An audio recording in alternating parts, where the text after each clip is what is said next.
Parents of teenagers. Parents of teenagers come to me all the, I have my son, he just doesn't listen to me anymore. Can you talk to him? Like I have some prescription drug that I carry with me that, oh, you know what it is? The son comes over, I'm going to be like, and all of a sudden, he'll be this amazing kid. But if you just talk to him, no. What if you talk to him? And where were you when there was time to talk to him? Let me tell you something I'm going to talk about parents first a little bit, then I'll talk about couples. And that's the only time we have. Two things. Two kinds of fundamental relationships. Your relationship with your children and your relationship with your spouse. So we'll talk about some very basic things in regards to both. When your children are little, when they're 5, 6, 7, 2, 3, 4. You know what the most important thing is? I have 5 of those, I could tell you.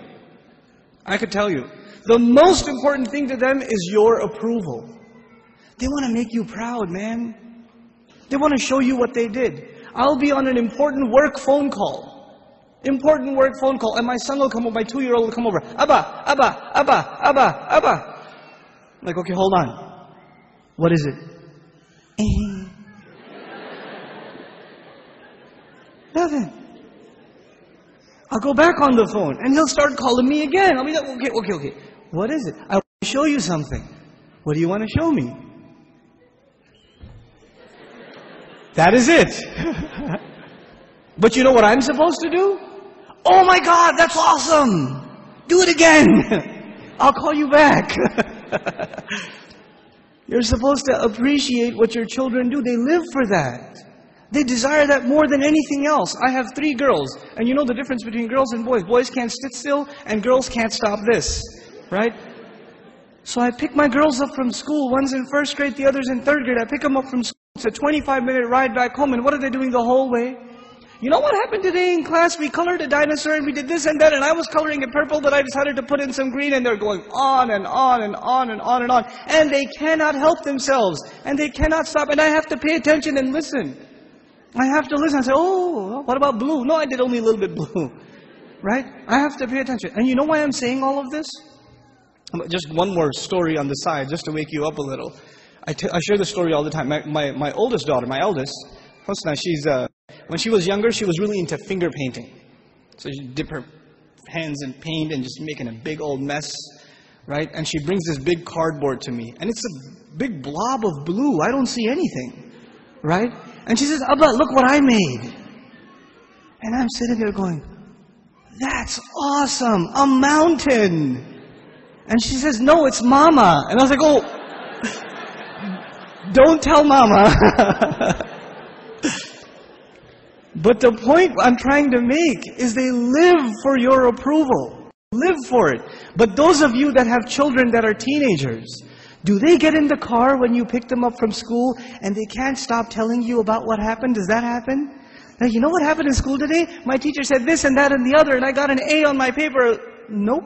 They're quiet. And you're trying to know, how was your day? It was okay. So what'd you do? Something. Where are you going today? Somewhere. They don't talk. Getting them to talk is like an interrogation at a police station. And they're not saying anything to you. And while trying to ask them questions, they're texting their friend, my dad is asking too many questions today. I don't know what's up. Did you tell him something? What I'm trying to get at is very simple. At a younger age, your children crave your attention. And when they get older, you will crave their attention. But if you don't give them attention when they're tiny, when they come to you with their toys and you say, go in your room, I'm watching the news. The game is on. Could you take him, please? Come on, I had a long day at work. I don't want to deal with this right now. I have friends over. It's embarrassing. Go to sleep. Go get out of here. When you have this attitude towards your children, like they're an obstacle in your path, your job was at work. When you come home, you're on vacation. No, buddy, your job began when you came home. That's your job. What you did over there is just to fulfill your real job at home. Be a father. I'm talking to the men here. Be a father. Spend time with your children. They're not just there so you put them in school and you come home from work, you just want to go to sleep. You don't want to bother with anybody. You don't want to talk to them. And actually the easiest way to not talk to them is get them an iPod Touch and an iPhone. and get them a computer and a laptop in their own room with high-speed internet, so you don't even have to look at their face. They could just be in their room all day, Facebooking, finding themselves a new set of parents online. Seriously. Be a father, be a mother. Don't replace your motherhood and your fatherhood with these things, because if you do, when they become independent, you know what happens to most parents? To most of you, your children, they only see you as a bunch of dollar signs walking around. And the only time they come and talk to you, Dad, can I have $5? Actually, nobody asks for $5 anymore, right? It's 20s nowadays. And I know youth, they haven't seen money that small. They don't know fives. Can I have $20? Can I go to the mall? Can you drop me off? Can I go over to my friend's house? Can I do this? Can I do that? Can I do the other? When they want something, they come to you. Otherwise, you don't see them. And when they get to a certain age where they are old enough to make their own little bit of money, guess what? You're not going to see them at all. Because your cash register is no longer relevant. That's no longer relevant. If this is the relationship you are setting yourself up for, you're headed for destruction. We got to change this now. And the way to change it, and it's going to be hard for a lot of you to implement this, but we have to be friends with our children.